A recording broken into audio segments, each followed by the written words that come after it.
အားလုံးပဲမင်္ဂလာပါဒီနေ့မှာကျွန်တော်က TTA မြန်မာ font ကိုသုံးပြီးတော့ MIUI 12.5နဲ့73အလုံးတွေကိုမြန်မာ font ချင်းပြချင်တယ်အဲ့ဒါဆိုတော့ကျွန်တော်စီကိုလာမေးကြတဲ့မိတ်ဆွေတွေရှိတယ်ဒီ MIUI 12.5တို့73တို့ရောက်သွားတဲ့အချိန်မှာ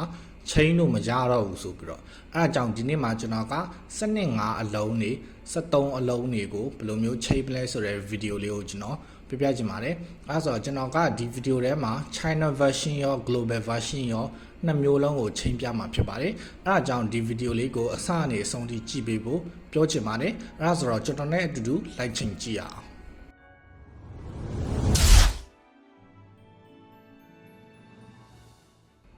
အဲ့ဒါဆိုတော့အရင်ဆုံးကျွန်တော်တို့ MIUI 12.5 Global အလုံးလေးကို TTA မြန်မာ Unicode Font APK သုံးပြီးတော့ချိန်ကြည့်မယ်ပေါ့နော်အဲ့ဒါဆိုတော့အခုကျွန်တော်တို့ချိန်မဲ့အလုံးလေးကဒါ global version ပေါ့နော်12.5နှစ်အလုံးလေးအဲ့အလုံးလေးကိုကျွန်တော်တို့ဒါ font လေးချိန်ကြည့်မှာဖြစ်ပါတယ်အဲ့ဒါဆိုတော့ကျွန်တော်တို့ font ချိန်ဖို့အတွက် font ချိန်တဲ့ TTA Unicode APK အသစ်ပေါ့နော်အသစ်ကိုကျွန်တော်တို့ဒီ browser အနေပဲတစ်ချက်သွားထောင်းရအောင်နော်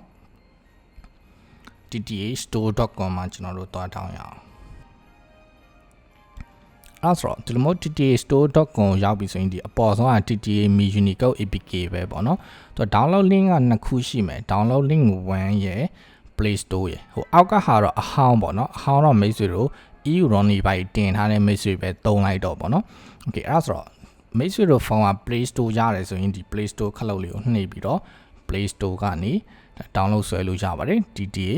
Unicode APK လေးကိုဒါ install နဲ့ download ဆွဲလို့ရတယ်ကဲမိတ်ဆွေတို့က Play Store အဆင်မပြေတဲ့မိတ်ဆွေတွေဆိုရင်ဒီမှာ direct link လေးရှိတယ်ပေါ့နော် download link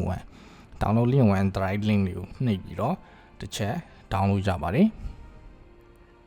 ပြီး download anyway ပေါ့နော်နှိပ်ပြီးတော့ကျွန်တော်တို့ဒါ install မောင်းလို့ရမှာဖြစ်ပါတယ်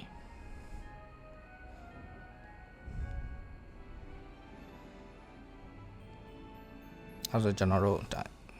ဒီ download link 1ကနေပဲပေါ့နော် install မောင်းသွင်းလိုက်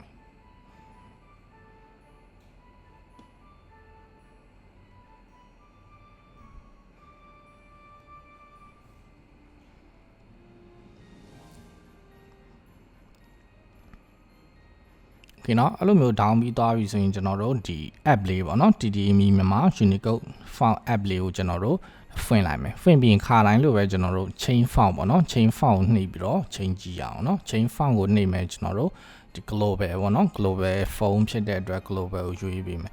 အဲ့မှာမိတ်ဆွေတို့ကို phone က global လား China လားသိချင်ရင် setting တွေကဒီ about phone မှာပေါ့เนาะဒီ MIUI version အောက်မှာ global လို့ပါခဲ့ရင် global version phone လို့သတ်မှတ်လို့ရတယ်ပေါ့နော် Play Store ရေးပါလေရတယ်ဒီအောက်နားလေးမှာပေါ့နော်ဒီခုဒီ IN နန်းလေးမှာ CN လို့ပြနေခဲ့ရင်တော့ China version လို့သတ်မှတ်လို့ရတယ်နော်ဒါကတော့အလွယ်ခွဲနည်းပေါ့နော် global စာသားလည်းမပါဘူးဒီအောက်နားလေးမှာလည်းဒီလို CN ဆိုပြီးပြနေခဲ့ရင် China phone လို့သတ်မှတ်လို့ရတယ်အဲ့ဒါ China phone ဆိုရင်တော့ China ခလုတ်လေးနှိပ်ပြီးချိန်ရမှာပေါ့နော်အဲ့ဒါအဲ့လိုမျိုးချိန် font ကျွန်တော်တို့နှိပ်လိုက်လို့global နဲ့ China ရွေးချယ်ခဲ့ရင်ကျွန်တော်တို့ global phone ဆိုရင် global ROM official font လေးကိုကျွန်တော်တို့ရွေးပေးမယ်အဲ့မှာကျွန်တော်တို့ဒီ mature ဆိုတာတေချအောင်လုပ်ပါဘောเนาะဒီကျွန်တော်ရဲ့ phone ရဲ့ region က India ထားပြီးမှရမှာ India မထားပြီးဆိုရင် font တွေကလာပေါ်မှာမဟုတ်ဘူးချိန်ဖို့ပေါ့เนาะအဲကြောင့်ကျွန်တော်တို့အရင်ဆုံးကိုယ့် phone ကဒီ global phone ဖြစ်တယ်ဆိုရင် setting တွေက additional setting တွေကဒီ region ထဲမှာတစ်ချက်နှိပ်ပြီးတော့အိန္ဒိယပေါ့နော် search box ကနေရှာလိုက်တာမြန်တယ်အိန္ဒိယပေါ့နော်အိန္ဒိယတစ်ချက်ရွေးပေးပါအဲ့လိုမျိုးအိန္ဒိယရွေးပြီးသွားပြီဆိုရင်เนาะဒါခဏနေရင်မစလို့ဒီ app လေးပေါ့နော်ဒီ font chain နဲ့ app လေးကိုဝင်ပြီးတော့ချိန်လို့ကြပါပြီအဲ့ဆိုတော့အဲ့လိုမျိုး font chain တော့မယ်ဆိုရင် region ကိုအိန္ဒိယအရင်ထားပြီးလိုက်ထားပြီးတော့မှဒီ global ROM ဒီ font chain ကိုတစ်ချက်နှိပ်ပြီးတော့ okay ပေးပြီးတော့ကိုကြိုက်တဲ့ font ကိုချိန်လို့ရပြီအဲ့ဒါဆိုအခုခစ်စားနေတာဆို Umo font လို့ပါလို့ဆိုရင်ခစ်စားတယ်ဒါ free လဲပေးလိုက်ပြီဆိုတော့ TTA Unicode app ထဲမှာထည့်ပေးလိုက်တယ်ပေါ့နော်အဲ့ဆိုကျွန်တော်တို့ဒီ Umo font လေးချိန်ကြည့်ရအောင် Umo ကိုတစ်ချက်နှိပ်မယ်ဆိုရင်တော့ browser ရဲ့ theme app ရဲ့ရွေးခိုင်းမယ်အဲ့မှာရွေးခိုင်းတာပေါ်လာပြီဆိုရင်တော့ကျွန်တော်တို့ theme app ကိုเนาะရွေးပေးလိုက်မယ်အဲ့ဒါမျိုးဆိုရင် internet လေးတော့ချိန်ထားဖို့လိုတယ်အဲ့ဒါဆိုရင်ဒါ file ပေါ့နော် down ဖို့ဒီမှာ free ဆိုပြီးတော့တက်လာတယ် အဲ့ free ခလုတ်လေးကိုနှိပ်ပြီးတော့ got it နှိပ်ပြီးတော့ဆက်ပြီးတော့ down လိုက်မယ်အဲ့လိုမျိုး down ပြည့်နေတော့ free ဆိုပြီးပြန်ပေါ်သွားတယ် apply chain ဖို့မပေါ်ပဲနဲ့ free ဆိုပြီးပြန်ပေါ်သွားတယ်ဒါပေမဲ့ short မရှိဘူးကျွန်တော်တို့ APK လေးကို update လုပ်ပေးထားတဲ့အတွက် but တစ်ချက်နှိပ်ပြီးတော့ဒါ okay ပေးလိုက်တာနဲ့ကိုယ့်ရဲ့ profile လေးပေါ်လာမယ်ပေါ့နော်ဒီ team app ပြန်ရောက်လာပြီကိုယ့်ရဲ့ profile လေးပြန်ပေါ်လာမယ်အဲ့ profile ကိုတစ်ချက်နှိပ်ပြီးတော့ပေါ့နော်ဒီအောက်က profile တစ်ချက်နှိပ်ပြီးတော့ font ထဲမှာတွက်ကြည့်မယ်ဆိုရင်ဒါ umo ရောက်နေပြီเนาะအဲ့ဆိုရင်အဲ့ umo font လေးကိုတစ်ချက်နှိပ်ပြီးတော့ message တို့ဒါ apply နဲ့ change လို့ရပြီခါတိုင်းဆိုရင် message တို့ change လို့မရဘူးဆိုတာအဲ့လိုမျိုး font တော့ down လို့ရတယ်ဒါပေမဲ့ thing app ကပြန်ပြီးတော့မတက်လာတဲ့အချိန်မှာပေါ့နော် font ကိုပြန်သွားမရှာတတ်တဲ့ message တွေအတွက်ကျွန်တော်ဒါ APK လေးကိုဒီနေ့ update လုပ်ပေးလိုက်တယ်ပေါ့နော်အဲ့ဆိုတော့ back ထွက်လိုက်ပြီးတော့ okay ပေးလိုက်တာနဲ့ message တို့ဒါဒီ profile တွေက font တွေကိုပြန်သွားပြီးတော့ကို down ထားတဲ့ font လေးကိုဒါပြန်ချိန်လို့အဆင်ပြေသွားခဲ့တယ်ပေါ့နော်အဲ့တော့ဖုန်းပြန်တက်လာတဲ့အချိန်မှာကျွန်တော်တို့ keyboard လေးဆင်ရိုက်ကြည့်အောင်နော်အဲ့တော့ဖုန်းကပြန်တက်လာပြီနော်ပြန်တက်လာတဲ့အနေထားမှာကျွန်တော်တို့ဒါ message လေးဖတ်ကြည့်မယ်နော်ဒါ message လေးဖတ်ကြည့်မယ်ဆိုရင်ဒါ umo font နဲ့ message လေးဒါအဆင်ပြေနော်ဖတ်လို့ရပါပြီအဲ့ဒါဆိုတော့ဒီလိုမျိုး font အလားတွေတုံးတဲ့သူအများစုอ่ะဒါ photo edit လုပ်မယ် video edit လုပ်မယ်ဆိုရင်လည်းဒီလို font ဆန်းလေးတွေနဲ့ edit လုပ်ချင်တယ်ဆိုရင်လည်းဒီလိုမျိုး font လေးတွေချိန်ပြီးတော့လုပ်လို့ရတယ်ပေါ့နော်လုပ်ကြတယ်အဲ့မှာအဆင်မပြေလို့လာမေးတဲ့ message လေးတွေအတွက်ကျွန်တော်ဒီနေ့မှာဒါချိန်ပြတယ်ပေါ့နော်အဲ့ဒါဆိုတော့အခုကျွန်တော်ကဒါ global version ကို7.5ချိန်ပြလိုက်တယ်အဲ့ဆို7.5နဲ့73ကနည်းနည်းတူပေမဲ့မတူဖြစ်နေတဲ့အတွက်ကျွန်တော်73 global phone တစ်လုံးကိုဆက်ချိန်ပြပါမယ်အားကြောင့် make sure ဒီ video လေးကိုမရစ်ဖဲနဲ့ပေါ့နော်တစ်ချက် theory အနေနဲ့တစ်ချက်ကြည့်လိုက်ပေါ့နော်အဲ့ဆိုတော့7.5မကြာခင်မှာဒါ73ကတော့ update ရလာတော့မှာအားကြောင့်7.5ရော73ရောဒါအဆင်ပြေအောင်ပေါ့နော်ကျွန်တော်နှစ်ခုလုံးချိန်ပြပါမယ်အဲ့ဆိုအခုကျွန်တော်ချိန်မဲ့အလုံးလေးရဲ့ about phone တစ်ချက်ကြည့်မယ်ဆိုရင်ဒါ MIUI 73ပေါ့နော် MIUI 73ကိုမှာ global version ဖြစ်ပါတယ် global version MIUI 73ဒါ IN ဖြစ်တဲ့အတွက် India version ပေါ့နော်အဲ့ဒါဆိုတော့ဒီ China မဟုတ်ရင်တော့ global လို့သတ်မှတ်လို့ရတယ်ဒီကောင်စင် core software တွေဘာတွေကသူက pure app လေးတွေဖြစ်သွားတယ်ဒီ core ခလုတ်တွေ message ခလုတ်တွေက pure လေးတွေဖြစ်သွားတယ်အဲ့ဆိုတော့ကျွန်တော်တို့ app ကိုတော့ခုနပြောလို့ပေါ့နော် ttastore.com မှာတွား down ထားလိုက် app ကိုတော့တော့မဟုတ် Playstore မှာမိတ်ဆွေတို့ Playstore ပဲအဆင်ပြေခဲ့တယ်ဆိုရင်လည်း Playstore မှာတွား down လိုက်တွား down ပြီးရင်ကျွန်တော်တို့ဒီ font chain နဲ့ app လေးကိုဖွင့်မယ်ပေါ့နော်ပြီးရင်ကျွန်တော်တို့ chain font ကိုနှိပ်မယ် global ကိုနှိပ်မယ်အဲ့မှာခုနလိုမျိုးပဲ India chain ဖို့ region ကို India chain ဖို့ပေါ်လာရင်ဒါမိတ်ဆွေတို့ India မ chain ရသေးရင် region မှာ India ထားလိုက်မိတ်ဆွေတို့ chain ပြီးသွားပြီဆိုရင်တော့ okay တန်းနှိပ်လိုက်လို့ရပြီเนาะအဲ့ဒါဆိုရင်ဒီမှာခုနလိုပဲကိုကြိုက်တဲ့ font လေးတွေရွေးဖို့တက်လာမယ်အဲ့အနေထားမှာကျွန်တော်ကအခုဒီ Soji ပြောင်းချင်းကြည့်ပေးမယ်เนาะ Soji ပြောင်းချင်းကြည့်ပေးမယ်အဲ့ဆိုတော့ Soji လာမေးတဲ့ message တွေလည်းရှိတယ်တခါတလေပေါ့เนาะ Soji ကိုမလွဲမသွေပြန်ချင်းပြီးတော့ခဏသုံးမဲ့ message တွေရှိတယ် Soji font လေးကိုအဲ့ဒါကြောင့်ကျွန်တော်တို့ဒါ Soji time v2 လေးလည်းပြန်ထည့်ပေးထားတယ်အဲ့ဆိုအဲ့ Soji time v2 ကိုကျွန်တော်တို့အခုချိန်ဆန်းကြည့်အောင်เนาะချိန်နည်းတွေကတော့နည်းနည်းစင်တယ်Soji time video ကိုကျွန်တော်တို့ချိန်ဖို့အတွက်နှိပ်မယ်နှိပ်လိုက်တဲ့ချိန်မှာသူကဒီလိုမျိုးတင်းကြီးပေါ်လာတယ်တင်း software မဟုတ်ဘဲနဲ့ဒီ Google Chrome ကနေပေါ်လာရင်ပတ်တစ်ချက်ထွက်ပေးလိုက်เนาะပြီးရင် okay ပေးပြီးတော့ font ကနေပေါ့เนาะဒီ font app လေးကိုတစ်ချက်ပြန်နှိပ်ပြီးတော့ search ကနေ TTA လို့ပြန်ရှာပေးเนาะပြီးရင်ကျွန်တော်တို့ more နှိပ်လိုက်အဲ့မှာအဲ့ထဲမှာလဲ Soji time video တစ်ချက်ပြန်တွေ့လိုက်မယ်เนาะဒါလေးကိုတစ်ချက်နှိပ်မယ်နှိပ်ပြီးတော့ကျွန်တော်တို့ apply ပေါ့နော် reboot ကိုနှိပ်ပေးမယ် download ဆွဲခိုင်းရင်လည်း download ဆွဲလိုက် download ဆွဲပြီးတော့ရင် apply ပေါ်လာမယ်အဲ့ apply ကိုနှိပ် reboot ချလိုက်ရင်ဒါ Soji time v2 လေးရပြီအဲ့တော့ခုနကောင်နဲ့မတူတာကဒီကောင်ကတစ်ချက် search ကနေ TTA လို့ပြန်ရှာပေးရတယ်เนาะ MIUI 73 global ဆိုရင် search ကနေ TTA လို့ပြန်ရှာပြီးတော့မှ Soji time v2 လေးပြန်ချိန်ပေးလိုက်ပေါ့နော်ကိုချိန်မဲ့ font လေးပြန်ရွေးပြီးပြန်ချိန်ပေးလိုက်ပါဒါကတော့နည်းနည်းလေးပို့သွားတဲ့အဆင့်လေးပေါ့နော်အဲ့ဒါဆိုတော့ကျွန်တော်တို့ China phone လေးဆက်ချိန်ပြမယ်နော်အဲ့ဒါဆိုရင်အခုကျွန်တော်တို့ China version MIUI 7.5လေးချိန်ပြမယ်နော် ဆို China ဆိုရင် region တွေပါမပါဘူး region ချိန်စရာလည်းမလိုဘူးအဲ့တော့အခုကျွန်တော်တို့ချိန်မဲ့အလုံးကဒါစနစ်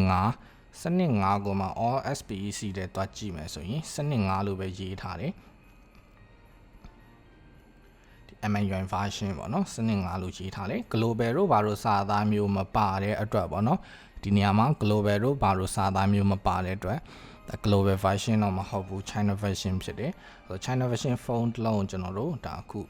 file change ကြည့်မယ်ပေါ့နော်ဆိုတော့ TTME မြန်မာ Unicode app ကိုပဲနှိပ်မယ်နှိပ်ပြီးသွားရင်ကျွန်တော်တို့ chain file မှာဆိုရင်ဒါ global တဲ့ file နေတော့တွား chain လို့မရတော့ဘူး China တဲ့ file ဆိုတော့ China ထဲမှာဆိုရင်ကျွန်တော်တို့ file ရွေးစရာတော့နည်းနည်းနဲတယ်အဲ့မှာ Zoji Time V2 ရဲ့ဒီ file အလှပေါ့နော် China ရဲ့ official file ကိုမကြိုက်ဘူးဆိုရင် file အလှမြန်မာရင်းရဲ့ဆိုပြီးနှစ်ခုရှိပဲเนาะဆိုအခုကျွန်တော်မြန်မာရင်းလေးပဲချိန်ပြမယ်မြန်မာရင်းကိုတစ်ချက်နှိပ်မယ်နှိပ်တာနဲ့ theme တွေပါရွေးခိုင်းရင်တော့ theme app လေးကိုရွေးပြီးလိုက်เนาะ theme မရွေးခိုင်းမှုဒီတိုင်းတန်းပေါ်လာတယ်ဆိုရင်တော့ကျွန်တော်တို့ဒါ apply ကိုနှိပ်ပြီးတော့ချက်ချင်းတန်းချိန်လို့ရပြီ China phone တွေကြတော့တစ်ခုကောင်းတာ reboot မကြသွားဘူး reboot မကြသွားတဲ့အတွက်ဒါချိန်ပြီးတာနဲ့ကျွန်တော်တို့ဒါအဆင်ပြေသွားပါပြီ message တွေပါဒီဖတ်ကြည့်လို့ရပြီပေါ့เนาะပြောင်းသွားမသွားဒီ message တို့ဒီ Facebook တို့ဖတ်ကြည့်လို့ရပါပြီဒါကတော့ China စနစ်5ကိုချိန်ပြတယ်အဲဆိုအခုကျွန်တော် China 73 version ပေါ့เนาะ China ကိုမှ MIUI 73 version ချိန်ပြပါမယ်အဲဆိုတော့အခုကျွန်တော် try မဲ့အလုံးကK35G ကိုမှ MIUI 73ပေါ့နော်73 stable version ကိုတင်ထားတယ်73 stable ပဲ China version ပေါ့နော် China မှာဘယ်လိုတည်လဲဆိုတော့ဒီအောက်တောက်နန်းလေးမှာ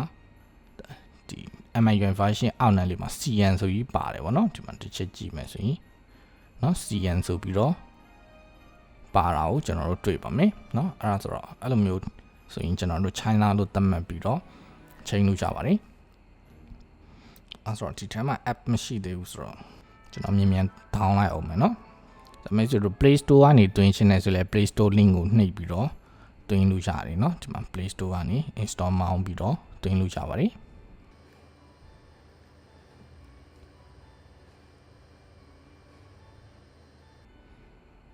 ပြီးရင်ကျွန်တော်တို့ဖွင့်လိုက်မယ်ဖွင့်တိုင်း along တဲ့တိုင်းလေးပါတောင်းခိန်တော့ပြီးလိုက်မယ်နော်ပြီးရင်ခုနလိုပဲကျွန်တော်တို့ဒါ chain file ပေါ့နော် chain file ကိုနှိပ်မယ် China phone ဖြစ်တဲ့အတွက် China ကိုရွေးပြီးမယ်အဲ့မှာမြန်မာရိန်းနဲ့ Zoji Time V2 ခုနကျွန်တော်မြန်မာရိန်း chain ပြတယ်ဆိုတော့အခုကျွန်တော် Zoji Time V2 ကိုတစ်ချက်နှိပ်မယ်ပေါ့နော်ပြီးရင် okay ပေးလိုက်မယ်အဲ့ဒါဆိုရင် तू ကအဲ့လိုနှိပ်လိုက်တာ ਨੇ ခုနလိုမျိုး theme store ကြီးကချက်ချင်းတက်မလာဘူးပေါ့နော်အဲ့လိုနှိပ်လိုက်တယ်နှိပ်လိုက်တဲ့အချိန်မှာ theme store ချက်ချင်းတက်မလာတဲ့အတွက်ကျွန်တော် setting တစ်ချက်ချိန်ပြမယ်ပေါ့နော်ဒီအဆက်3ဆက်ကိုနှိပ်ပြီးတော့ setting တွေကိုတွားပေးမယ်မိတ်ဆွေတို့နော်အဆက်3ဆက်ကိုနှိပ်မယ်နှိပ်ပြီးတော့ဒီ setting တွေကိုတွားပေးမယ် setting ထဲမှာဒီ privacy protection ဆိုတာရှိလိမ့်မယ်နော်အဲ့ထက်မှာဒီ protect download ပေါ့နော်အဲ့ protect download ကိုမိတ်ဆွေတို့လာချင်းကတော့ on နေမှာနော်ဒီမှာ protect download လာချင်း on နေတဲ့အတွက်ချိန်မရဘူးဖြစ်နေတာအဲ့ဒါကိုတစ်ချက်ဒီမှာ off လိုက် off ပြီးရင်ပြန်သွားကြည့်လိုက် file ကပြန်ပေါ်သွားပါမယ်ပြန်သွားပြမယ်နော်မြန်မာရေကိုနှိပ်မယ် okay ပြီးမယ်အဲ့ဒီမှာ file chain ကို download တက်သွားပြီနော်ခဏဆိုမတက်ဘူးဒီလိုကြီးပြနေလိမ့်မယ်ဒီလိုပြနေခဲ့တယ်ဆိုရင်မိတ်ဆွေတို့ back ထွက်လိုက်နော် back ထွက်ပြီးတော့ဒီ file chain ဖို့နေရာကိုပြန်သွားပြီးတော့မြန်မာရေနှိပ်ပြီး okay ပြန်နှိပ်ဒါဆိုရင်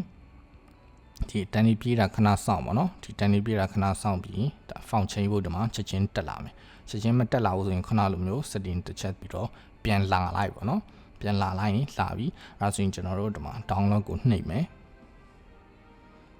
အဲဆိုတစ်ဆင့်လောက်ပို့သွားပါနော် Miui 73နေဆိုရင်အဲ့လိုမျိုးတစ်ဆင့်လောက်ပို့သွားတာအဲဒါဆိုရင်ကျွန်တော်တို့ဒါ apply နှိပ်လို့ရပါပြီဒါဆိုရင်ဒါ file chain ချင်းကျွန်တော်တို့အောင်မြင်ပါပြီ apply ဒီမှာ successful ပြသွားတယ်ပေါ့နော်ဒါတစ်ချက်ကြည့်မယ်ပေါ့နော်တစ်ချက်ကြည့်မယ်ဆိုရင်ဒါ font chain နာလေး simple သွားပါပြီဒါကတော့မြန်မာရင်း font design လေးဖြစ်ပါတယ်ခုနကတော့ကျွန်တော်တို့ဒီ Zoji Time V2 ပေါ့နော် Zoji chain ဖို့လည်းလာမေးကြတဲ့အတွက်ဒီ Zoji Time V2 ဆိုရင်လည်း Zoji font တွေကျွန်တော်တို့ဒီမှာအပေါ်ထောင်းမှာပေါ့နော်ဒီကောင်ကျ download အပေါ်ရောက်သွားတယ်ပေါ်ထောင်းမှာတစ်ချက် down ပြီးတော့ apply ကိုကျွန်တော်တို့နှိပ်လိုက်ပါမယ်โอเคเนาะအဲ့ဒါဆိုရင် စောကြီးဖြစ်တဲ့အတွက် Unicode စာတွေတော့မှားသွားပြီပေါ့နော်ဒီ message ပို့တာတွေပါတွေက Unicode ဖြစ်တဲ့အတွက် Unicode စာတော့မှားသွားပြီအဲ့ဒါဆိုတော့ message တို့အဲ့လိုမျိုးစောကြီးကိုအရေးကြီးသုံးချင်တဲ့အချိန်တို့ပါတော့ hybrid ပေါ့နော်ဒီလိုမျိုးအဆင်ပြေချိန်သုံးလို့ကြအောင်ကျွန်တော်ဒီနေ့မှာဗီဒီယိုလေးလုပ်ပြီးလိုက်ခြင်းဖြစ်ပါတယ်အဲ့ဒါဆိုတော့ဒီဗီဒီယိုလေးကတော့ဒီလောက်ပါပဲမိတ်ဆွေတို့အားလုံးပဲဘေးကင်းလုံခြုံကြပါစေ be safe